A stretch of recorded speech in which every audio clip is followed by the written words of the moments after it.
Salam sehat. Halo ASN Kemenkes, Sobat Pembelajar.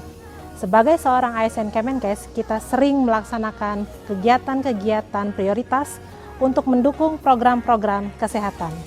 Setiap kegiatan tersebut tentunya harus disiapkan dengan baik, termasuk mengatasi segala risiko yang mungkin terjadi. Dalam modul keempat, Ability to Execute Essentials ini, kita akan mempelajari bersama bagaimana melakukan premortem. Bersama saya, Ella Andalusia. ASN Kemenkes, khususnya yang bekerja di rumah sakit, pasti tidak asing dengan istilah postmortem. Namun, kali ini kita akan membahas mengenai premortem. Apa perbedaan dari keduanya? Nah, pertama, dengan postmortem, kita belajar dari pengalaman dan kesalahan dengan semangat dan tujuan untuk melakukan improvisasi berkelanjutan. Sedangkan dengan premortem, kita berpikir ke depan, membuat rencana untuk mengatasi kemungkinan-kemungkinan yang akan terjadi dalam kegiatan ataupun proyek sebelum proyek itu dimulai. Dalam melakukan premortem, ada beberapa langkah yang harus kita lakukan. Pertama, kita identifikasi terlebih dahulu apa saja yang dapat menjadi hambatan atau kendala dalam melaksanakan kegiatan. Langkah kedua, kita akan memetakan kendala-kendala tersebut dalam matriks premortem. Matriks premortem terdiri dari dua sumbu. Sumbu X yang mendatar menilai dampak. Semakin ke kanan, maka dampak yang akan ditimbulkan semakin besar. Selanjutnya adalah sumbu Y yang vertikal, menilai likelihood, yaitu menilai kemungkinan kendala tersebut terjadi. Semakin ke atas, maka kemungkinan terjadinya kendala tersebut akan semakin tinggi. Matriks kemudian dibagi menjadi 4 kuadran. Masing-masing kendala dinilai dan selanjutnya dilakukan pemetaan risiko pada matriks. Risiko yang berada di kuadran kanan atas berarti dampak dan kemungkinan terjadinya tinggi, maka akan menjadi prioritas utama. Selanjutnya, risiko yang berada di kuadran kiri atas berarti kemungkinan terjadinya tinggi namun dampaknya rendah.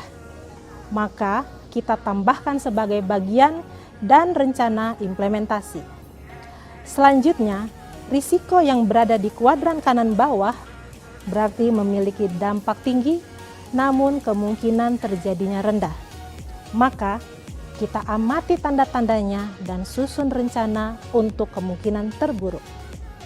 Dan sedangkan risiko pada kuadran kiri bawah berarti memiliki dampak rendah dengan kemungkinan terjadinya pun rendah, bukanlah suatu prioritas untuk kita tangani. Bagaimana penerapan matriks risiko ini? Mari kita simak contoh berikut.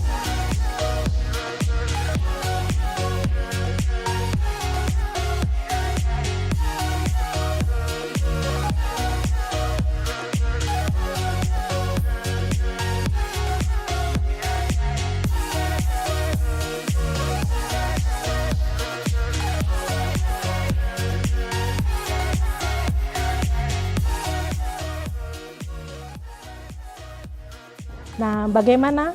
Apakah sudah paham dengan melakukan premortem? Yuk, sekarang kita praktekkan. Bapak dan Ibu Sobat ASN Kemenkes, silakan pilih satu kegiatan yang akan dilaksanakan dan buatlah matriks risiko tadi sesuai dengan langkah-langkah yang telah dijelaskan. Sobat ASN Kemenkes, kita mungkin bertanya-tanya, kapan sih sebaiknya kita melakukan premortem ini? Ada 3 kondisi. Pertama, ketika memulai kegiatan atau proyek yang baru. Kedua, ketika Anda merasa khawatir terkait kemungkinan terburuk yang akan terjadi. Dan ketiga, ketika Anda ingin menyelaraskan pemahaman dengan anggota tim untuk menyusun inisiatif. Oke, Sobat ASN Kemenkes, setelah kita mempelajari materi premortem ini, silakan Bapak dan Ibu, teman-teman membuka lembar kerja 63. Dan silakan dituliskan tantangan apa saja yang akan dihadapi dalam menerapkan premortem ini dalam lingkup pekerjaan sehari-hari. dan bagaimana Bapak dan Ibu bisa mengatasi tantangan tersebut.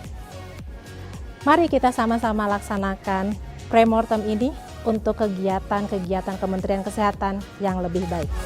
Salam sehat.